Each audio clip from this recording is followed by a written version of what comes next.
Good afternoon, everyone. In the previous class, what had we discussed? We had started with financial statements of a company. Yes, and we had discussed current liabilities, non-current liabilities, various headings and subheadings of those. We discussed subheadings under reserves and surplus also. Remember? Yes, Yes, sir. sir. Okay. We had also written the meaning of current assets as per Companies Act. ये लिख लिए थे ना चारों points. Yes, sir. ठीक है. Apart from the, in short, we can say current assets are realizable within 1 year or one operating cycle, whichever is longer.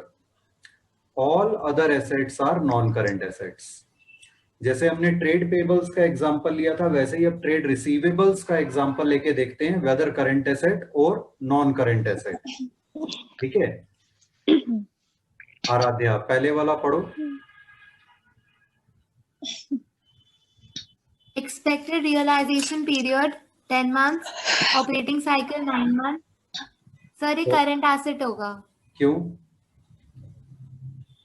क्योंकि sir ये 12 मंथ से कम में रियलाइज हो जाएगा, 1 ईयर से कम में. से कम में रियलाइज हो जाएगा. यस, बेशक ऑपरेटिंग साइकिल से ज्यादा टाइम लग रहा है, लेकिन 1 ईयर से कम पीरियड है रियलाइजेशन का, तो करंट एसेट है.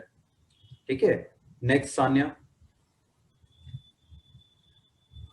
Expected realization period 14 months, operating cycle 11 months. A non-current asset because expected realization period is more than 1 year and operating cycle. Yes, because realization period is more than 1 year also and operating cycle also.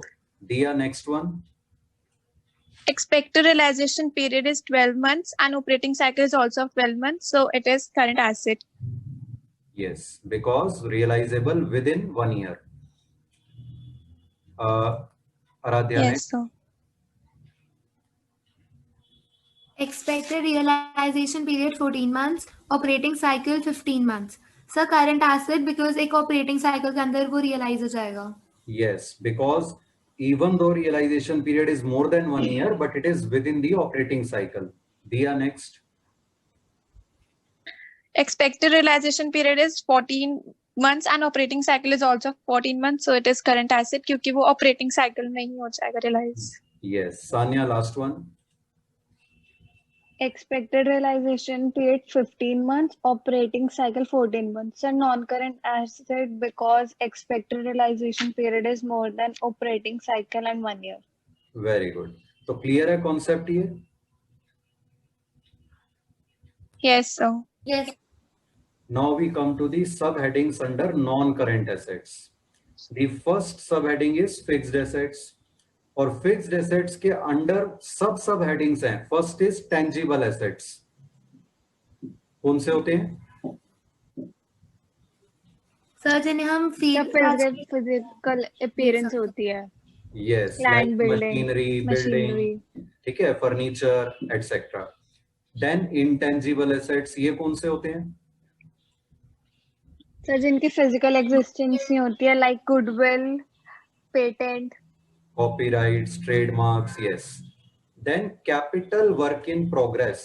अगर कोई fixed asset under construction है, जैसे एक building बनवा रहे हैं अभी हम, कंप्लीट नहीं हुई, तो that will be called capital work in progress. अगर कोई टेंजिबल एसेट बन रहा है, ऐसे ही कोई फर्नीचर अगर बन रहा है, हमने कारपेंटर लगा रखे हैं ऑफिस के लिए फर्नीचर बनाने के लिए, लेकिन अभी वो फर्नीचर बना नहीं, तो वो कहलाएगा कैपिटल वर्क इन प्रोग्रेस.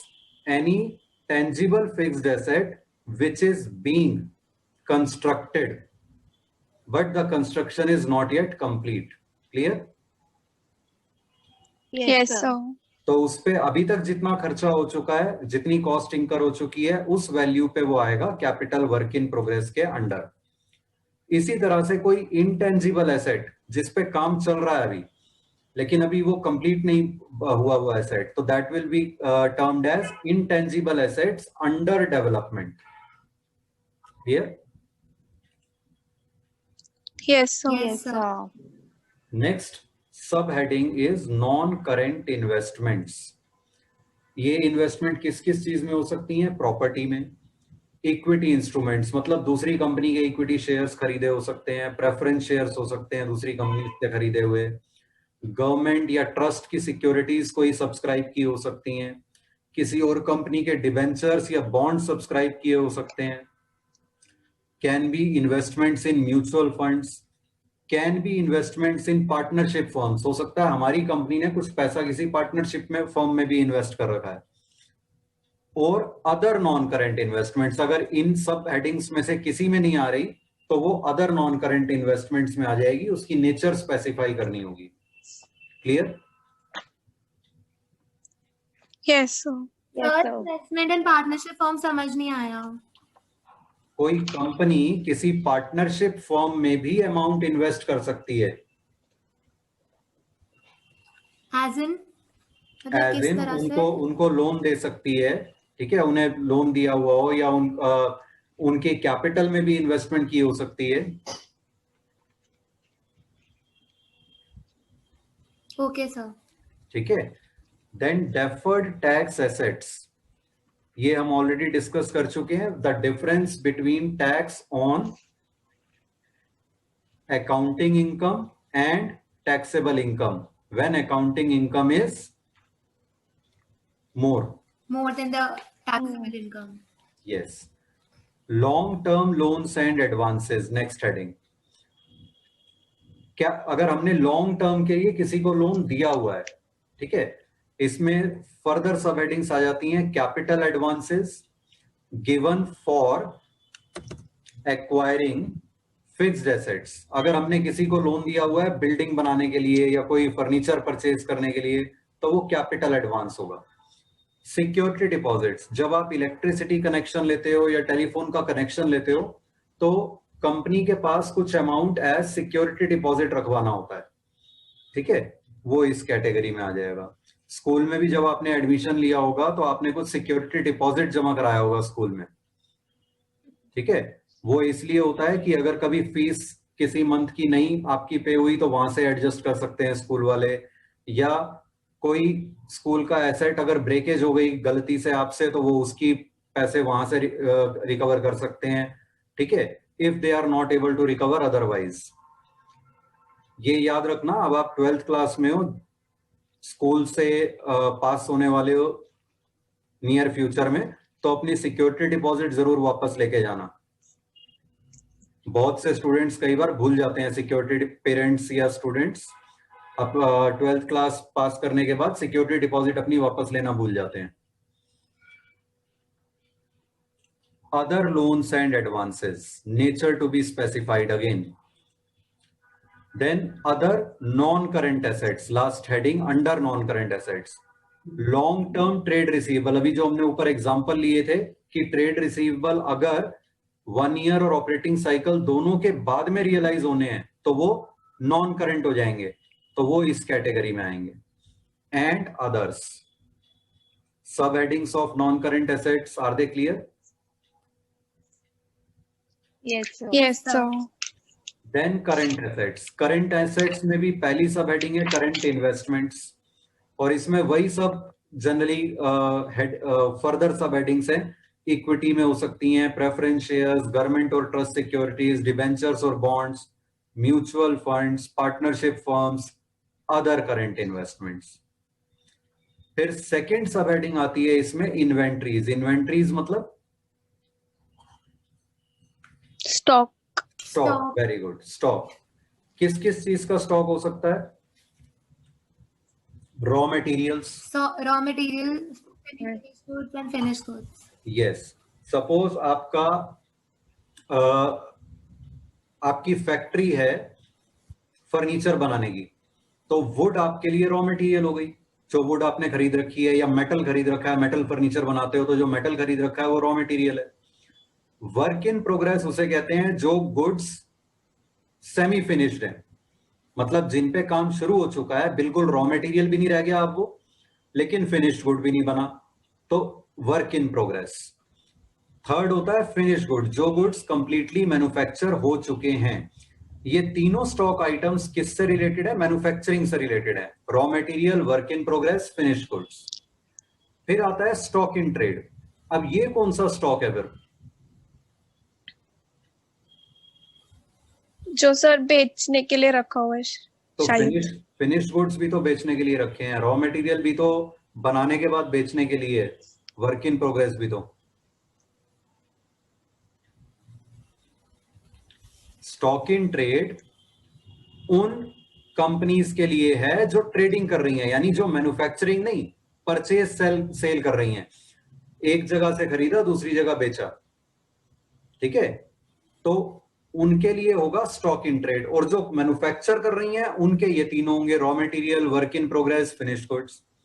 और अगर कोई कंपनी दोनों चीजें कर रही है, मैन्युफैक्चरिंग भी है उनकी अपनी, प्लस कुछ गुड्स वो बने बनाए खरीद कर भी बेचते हैं, तो उनके केस में ये चारों तरह के स्टॉक होंगे।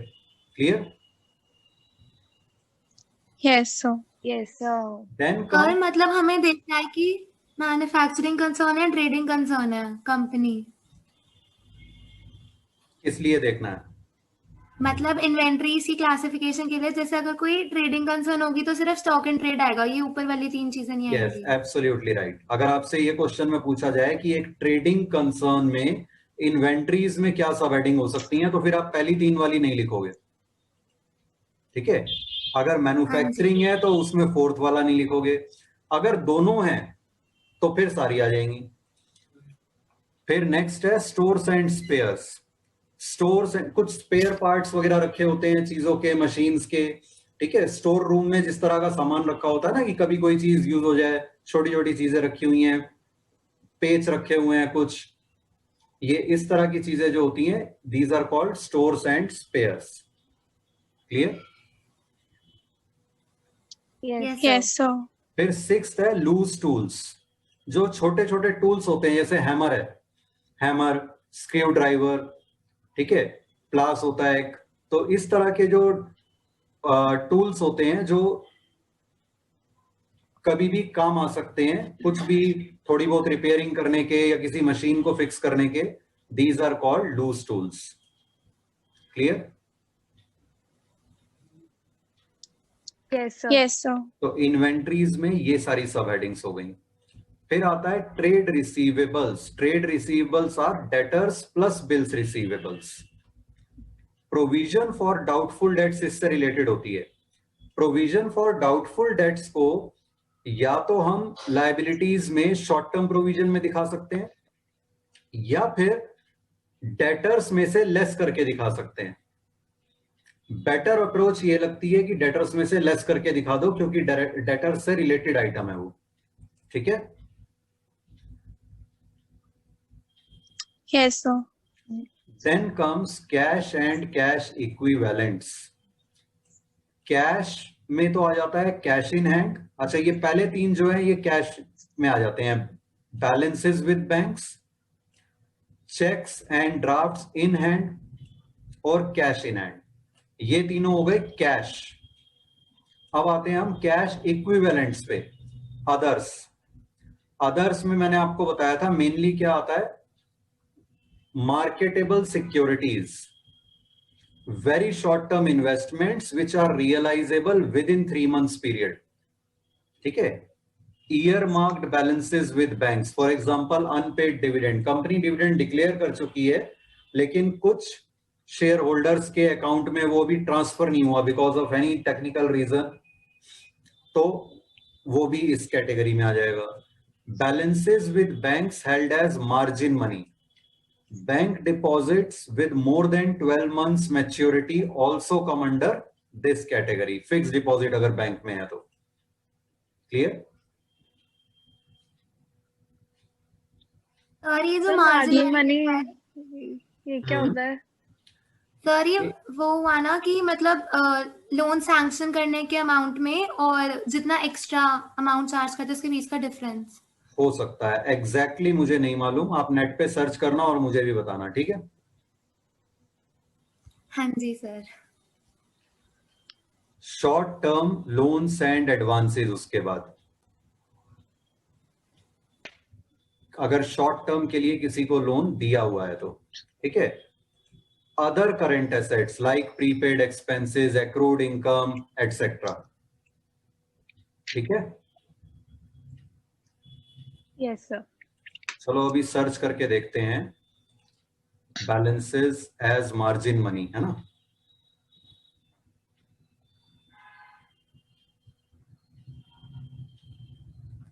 Yes, sir.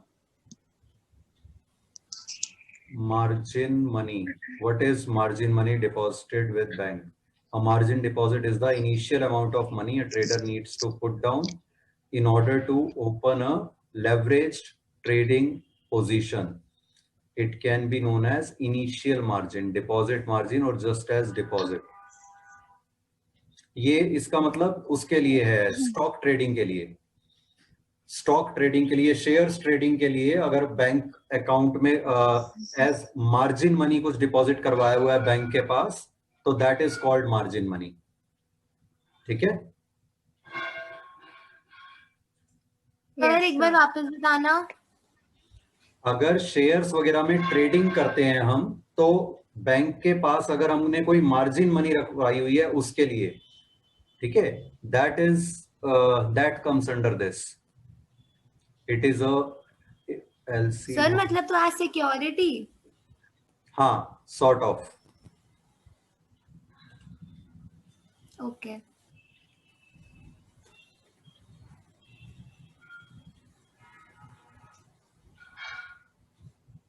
चलो बाकी फर्दर और कुछ इंफॉर्मेशन इस पे मिलेगी तो आप लोग देखना और शेयर करना फिर.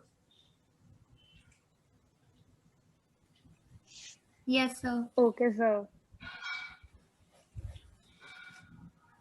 Now next heading is contingent liabilities and commitments. Contingent liabilities क्या होती हैं? जो अभी लायबिलिटी नहीं है लेकिन फ्यूचर में लायबिलिटी बन सकती हैं डिपेंडिंग ऑन सम सिचुएशन. ये 11th में भी डिस्कस किया था हमने, अगर याद हो तो. Yes sir. Yes, sir. For example, अगर हमने किसी और के लोन के लिए गारंटी दे रखी है, अगर उसने लोन रीपे कर दिया अपना तो हमारी कोई लायबिलिटी नहीं है, लेकिन अगर उसने रीपे नहीं किया तो वो हमारी लायबिलिटी बन सकती है फिर, क्योंकि हमने गारंटी दी है. ठीक है? इसी तरह से अगर किसी कस्टमर ने सपोज कॉम्पेंसेशन क्लेम का केस डाला हुआ है कोर्ट में कंपनी के अगेंस्ट, तो अगर कोर्ट ने डिसीजन दिया कि हाँ आप पे करो कॉम्पेंसेशन कस्टमर को या एम्प्लॉय को, then it can become our liability. At present it is not our liability. Clear? Yes, sir. Yes, sir. Contingent liabilities are not recorded in the books of account but shown in notes to accounts classified into: first, claims against the company not acknowledged as debts, मतलब claim लोगों ने किए हुए हैं लेकिन company ने अभी उसे अपनी डेट नहीं माना है. Bills receivable discounted from bank, क्योंकि अगर वो डिसऑनर हो गए तो पे करना पड़ जाएगा कंपनी को. Propose dividend of current year, this I told you, क्योंकि वो अभी तक अप्रूव जब तक नहीं होता है तब तक वो कंटिंजेंट है कि पे करना है या नहीं, अभी श्योर नहीं है. Other claims for which company is contingently liable. ये क्लियर हुआ contingent liability? Yes, sir. Yes sir. B part is commitments. Commitments are financial commitments due to activities agreed to by the company to be undertaken in future. इसकी भी classification है. Estimated amounts of contracts remaining to be executed on capital account not provided for. Suppose एक construction company है जो flyover बना रही है, तो फ्लाईओवर अभी अंडर कंस्ट्रक्शन है, तो जितना पोर्शन रहता है वो कंपनी की कमिटमेंट है पूरा करनी, तो वो कमिटमेंट का एग्जांपल हो गई. अनकॉल्ड लायबिलिटी ऑन शेयर्स, अगर हमने किसी और कंपनी के शेयर ले रखे हैं हमारी कंपनी ने और उस पर अभी कोई कॉल मंगाई नहीं हुई उस कंपनी ने, अनकॉल्ड लायबिलिटी है. That is a commitment because we have subscribe to shares. तो जब भी वो कंपनी बाकी के पैसे मंगवाएगी, our company has to pay. And other commitments. Clear? Yes, sir. Yes, sir. ठीक है. अब हम कुछ illustrations करेंगे दो. जिनमें हम देखेंगे कि कौन सी हेडिंग सब हेडिंग में प्लेस होनी चाहिए कोई आइटम।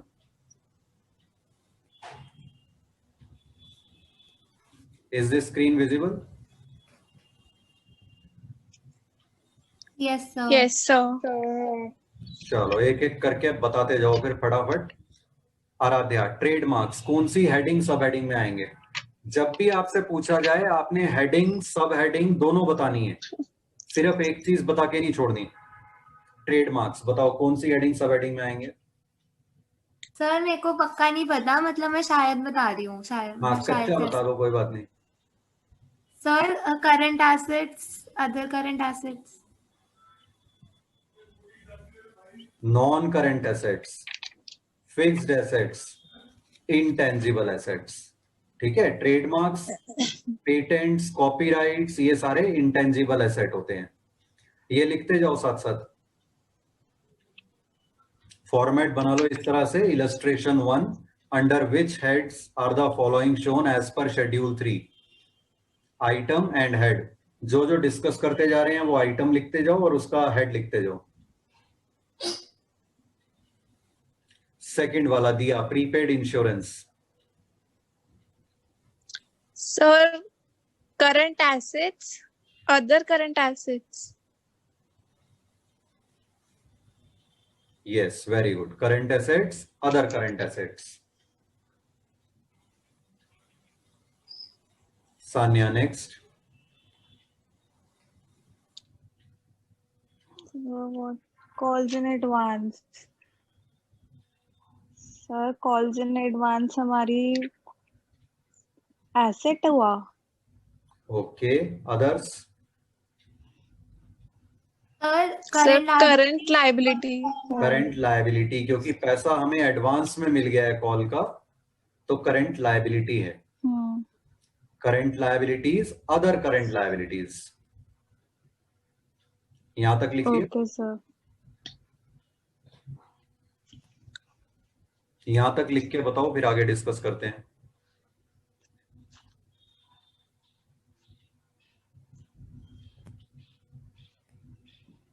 Yes, sir, written. ठीक है, अब आगे साथ साथ लिखते जाना। Aaradhya, next one. proposed dividend. Sir, notes to accounts, contingent liability. Very good, contingent liabilities में आएगा। Diya, next. Livestock, current assets, inventories. Livestock किसको कहते हैं? सर शीप वगैरह, कैटल। यस, एनिमल्स को कहते एसेट हैं। हुई ना। एनिमल्स को कहते हैं। सपोज कोई जैसे अमूल है, अगर अमूल, वैसे तो वो फार्मर से मिल्क प्रोक्योर करते हैं, अपनी काउज नहीं करते वो, रखते वो। लेकिन अगर कोई मिल्क कंपनी है या डेयरी फार्मिंग का बिजनेस है और उन्होंने अपनी काउज, बफलोज वगैरह रखी हुई हैं, तो वो एनिमल्स कहलाते हैं, लाइव स्टॉक। तो ये आते हैं किसमें? Non current assets, inventory. Fixed assets, tangible assets. क्योंकि एनिमल्स जो हैं वो तो कई सालों की लाइफ होगी ना उनकी।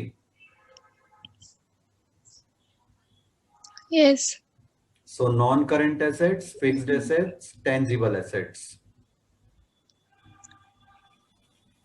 Sania, next. Debtors, current assets, fixed, tangible. Current assets, उसके under trade receivables. Yes sir, याद आ गया। Aradhya, next. Share of other companies. Non-current assets, non-current investment. Very good, non current assets, non current investments. Diya, next. Creditors, current liability, trade payable. Very good, current liabilities, trade payables. अब form में आ गए हो तुम सब।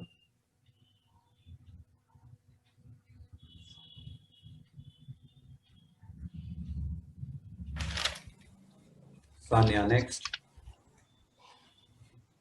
Copyrights, non-current asset, fixed asset, intangible asset.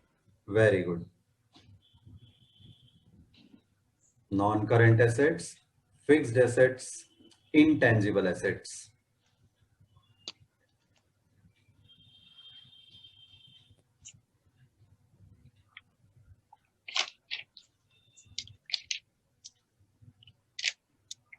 Aradhya, next. Security premium reserve, reserves and surplus. और उसकी main heading क्या होती है? रिजर्व एंड सरप्लस Sir, किसके अंडर आता है? Reserve, others? sir, reserve. Shareholders Capital fund. Yes, अच्छा reserve. शेयर होल्डर्स फंड्स और उसके अंडर रिजर्व्स एंड सरप्लस. जब लिख लेते हो बता दिया करो, then I will move to the next one.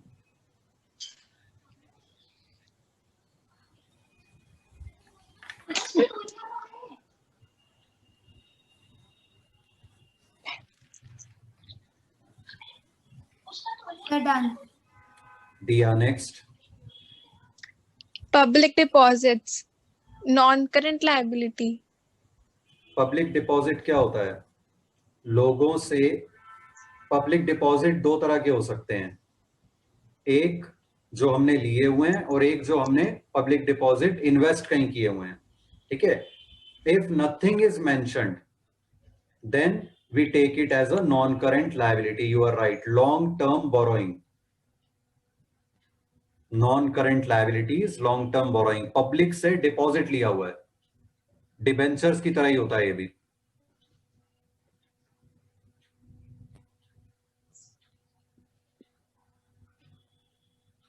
Yes, sir. Next Sanya. Capital reserve, sir, reserve and surplus. Very good. और main heading? Main heading, share holders funds shareholders fund. और उसके अंडर reserves and surplus.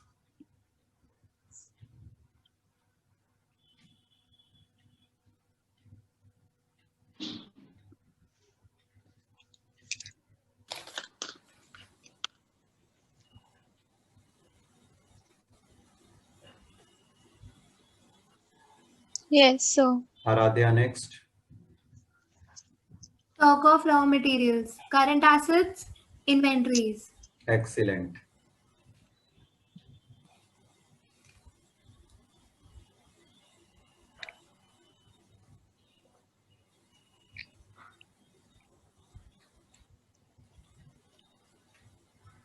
Yes, sir. Diya. Stock in trade, current assets, inventories. Good.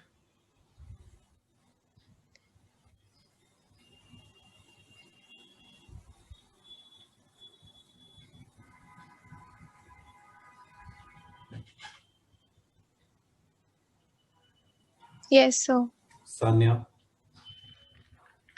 Advances received from customer, sir, current liabilities, other Very current good. liabilities. Yes, yes, very good.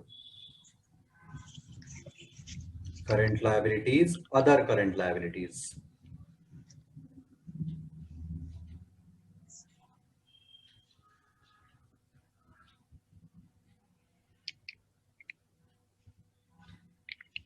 Yes, sir.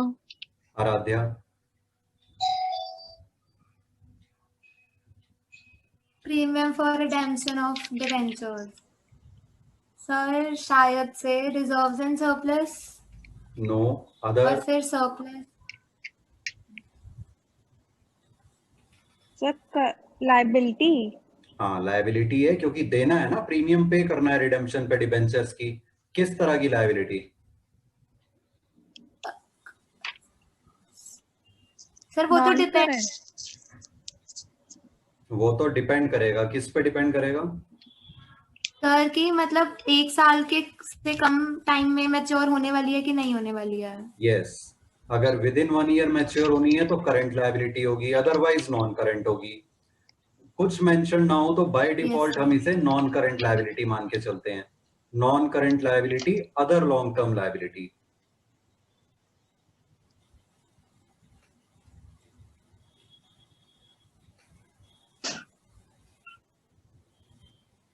Yes, sir. दिया. तो security deposit with MTNL, non-current asset, and long-term loans and advances. Very good.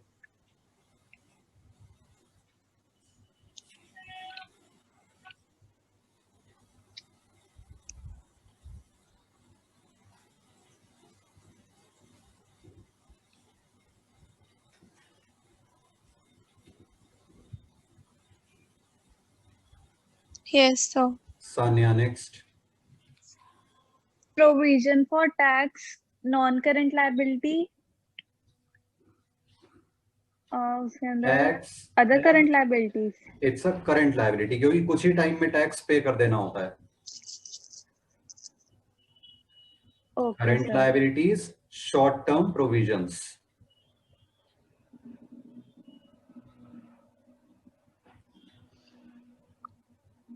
Yes, sir. Aaradhya. Provision for retirement benefits. Current liability, short-term provisions. Others. Sir retirement के लिए तो long term provision नहीं होगा. Non current liability long term provision. Current में नहीं होगा, non current liability में होगा, लॉन्ग टर्म प्रोविजन में.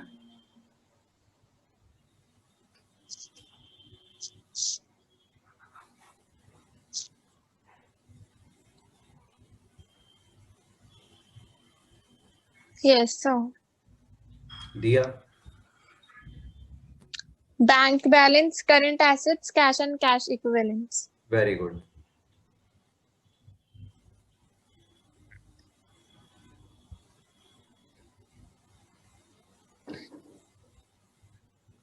Yes, sir. Done.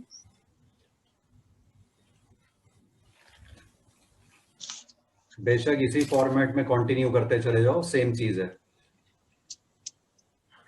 Sanya next पढ़ो. सर नेक्स्ट टाइम इट्स अच्छा forfeited shares. Yes. forfeited share हमारे एसेट होंगे. Others. So non-current shareholders asset.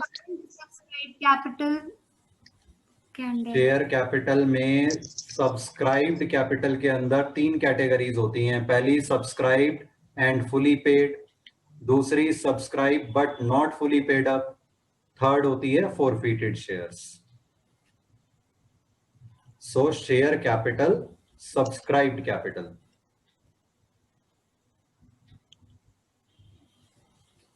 Sir subscribe कैसे? अच्छा ठीक है सर.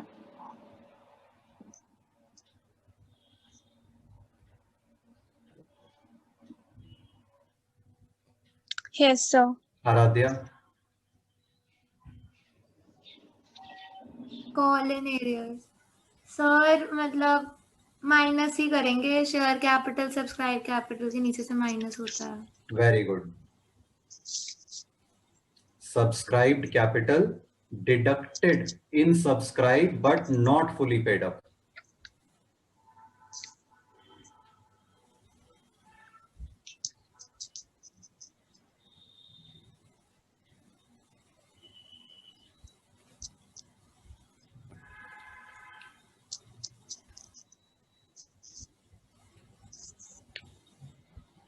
Yes, sir. दिया.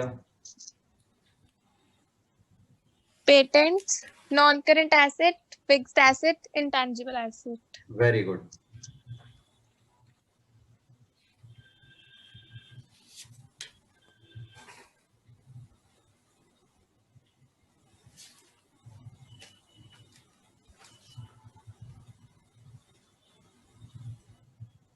Yes, sir. Sanya. Sir investment non current asset. Non current assets और उसके under non current investments. Short Okay, term sir. भी हो सकती हैं, लेकिन अगर कुछ स्पेसिफाई नहीं किया तो हम उसे नॉन करंट मान के चलते हैं इन्वेस्टमेंट्स को।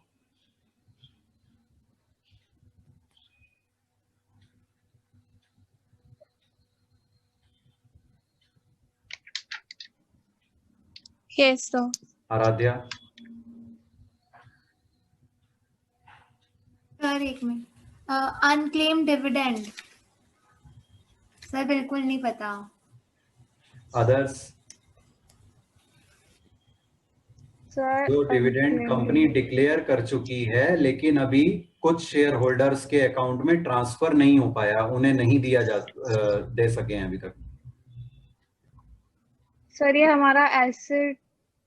एसेट कैसे? Current commitment asset. हुआ है। पे तो करना है ना डिविडेंड, जो डिक्लेयर हो चुका है लेकिन अभी पे नहीं हुआ। Non-current liability. Current liability, other current liabilities.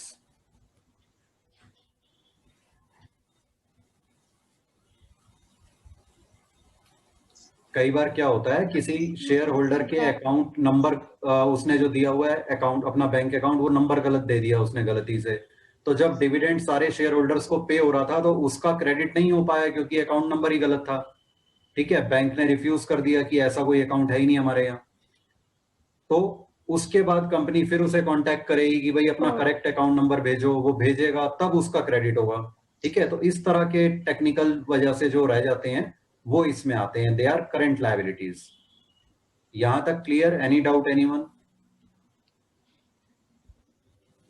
Sir ये लर्न कैसे करेंगे, तो बहुत डिफिकल्ट है। ये प्रैक्टिस के डिफिकल्ट कहाँ है, तुम मोस्टली तो बताते जा रहे हो ठीक, किसी किसी में अटक रहे हो। वो प्रैक्टिस हम इसीलिए कर रहे हैं ताकि वो भी क्लियर हो जाए। ठीक है, हाँ जी अभी हम सर। यहीं पे रुकते हैं आज, इसके आगे के हम नेक्स्ट क्लास में डिस्कस करेंगे।